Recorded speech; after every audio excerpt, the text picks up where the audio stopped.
Welcome to a powerful and inspiring story that will not only help you improve your English, but also motivate you to think bigger, dream deeper, and believe in yourself. Today, we are diving into the extraordinary life of Albert Einstein, a man whose ideas changed the world forever. As you listen to this story, pay attention to the vocabulary, the expressions, and the flow of sentences. This is more than just a biography. It is a journey of curiosity, courage, persistence, and imagination. So take a deep breath, relax, and let us begin.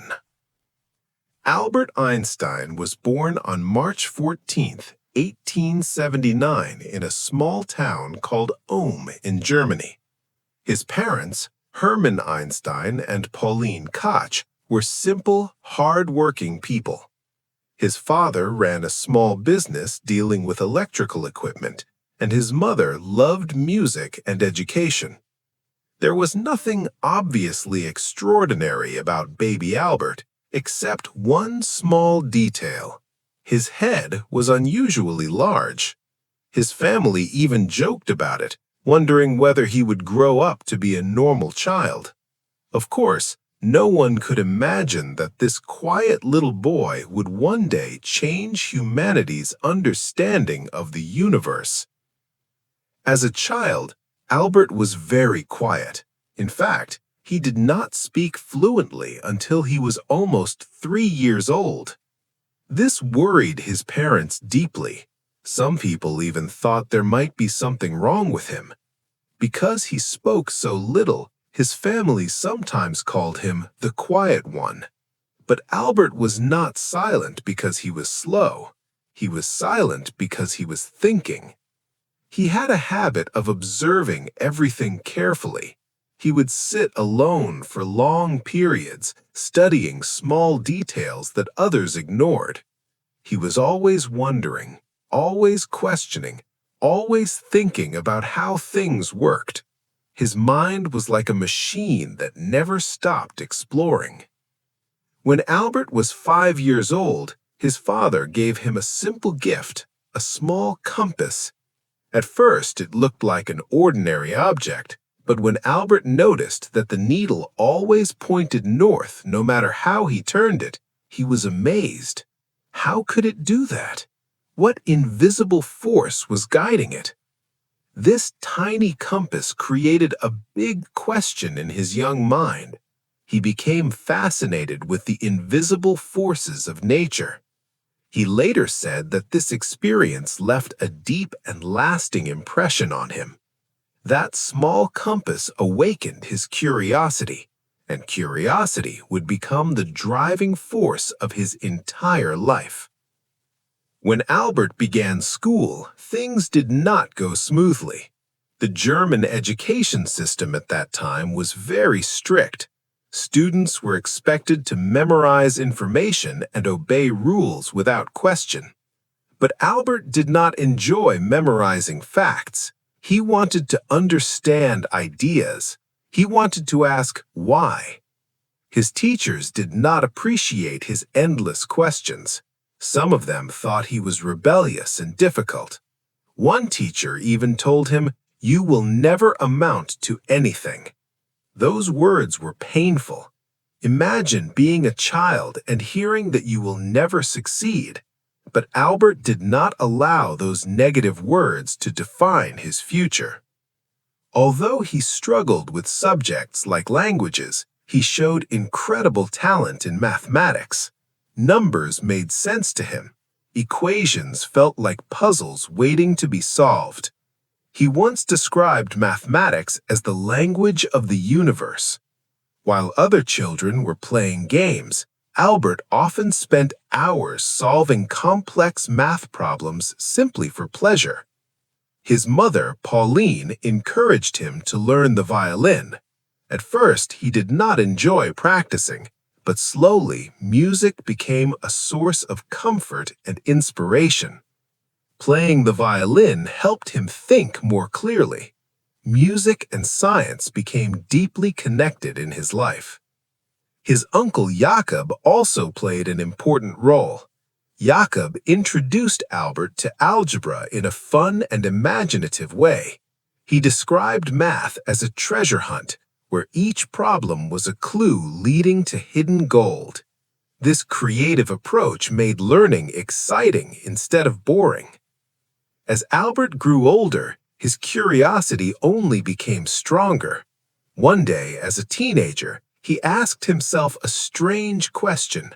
What would it be like to ride alongside a beam of light?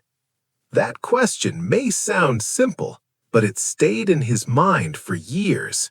That question would later lead to one of the most important scientific theories in history. When Albert was 15 years old, his father's business failed. The family moved to Italy, but Albert stayed behind in Germany to finish school. He felt lonely and unhappy. Eventually, he decided to leave school without completing his studies. This was a bold and risky decision. Many people believed he had destroyed his future. But Albert believed something different. He believed that true education was about understanding, not memorizing. He began studying independently, reading books on mathematics, physics, and philosophy. He trusted his curiosity more than strict rules. At 16, he applied to the Swiss Federal Polytechnic School in Zurich, Switzerland. He failed the entrance exam because he performed poorly in non-science subjects. For many people, this would have been the end of their dreams. But for Albert, failure was not the end. It was a lesson. He worked harder, improved his weak areas, and applied again. This time, he succeeded. In Switzerland, Albert found a more open and flexible education system. He felt free to think independently. However, he was still not a perfect student. He skipped lectures and studied subjects in his own way. Some professors admired his intelligence, but others criticized his lack of discipline. During his studies, he met Mileva Maric, a brilliant physics student. She shared his passion for science. They spent long hours discussing ideas, theories, and dreams for the future. Their connection was both intellectual and emotional. Later, they married and started a family. After graduating in 1900, Albert struggled to find work. He applied for teaching positions but was rejected repeatedly. Without strong recommendations from his professors, doors remained closed. It was a frustrating and painful period.